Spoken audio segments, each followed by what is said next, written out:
અત્યારના સમયમાં સૌથી વધારે ચર્ચાતો વિષય હોય તો એ છે યુએસએ અને એમાં પણ ટ્રમ્પ દ્વારા લેવાયેલા નિર્ણયો. અને એમાં પણ સૌથી વધારે અત્યારેના સમયમાં ચર્ચાતો જે નિર્ણય છે એમનો એ છે બર્થ રાઇટ સિટીઝનશીપ કેન્સલ કરવાનો. પહેલાં આપણે જાણીએ કે આ નિયમ શું હતો.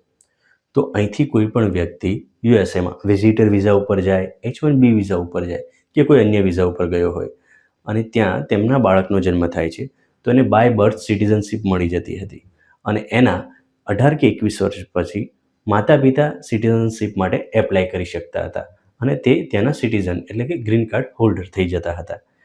તો ટ્રમ્પભાઈએ એમ કહી દીધું કે ભાઈ હવેથી અમે આ નિયમને બંધ કરીએ છીએ. તો જે લોકોએ એવું વિચાર્યું હતું કે આ નિયમના લાભથી આપણે ગ્રીન કાર્ડ હોલ્ડર બની જશું અથવા સિટીઝનશીપ લઈ લેશું, તે બધા માટે આ એક મુશ્કેલી ઊભી થઈ છે. યુએસએના ઘણા બધા રાજ્યોએ આનો વિરોધ પણ કર્યો છે.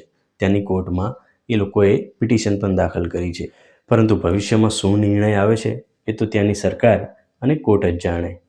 તો આવી જ માહિતી જોવા માટે આપણા પેજને ફોલો કરતા રહેજો.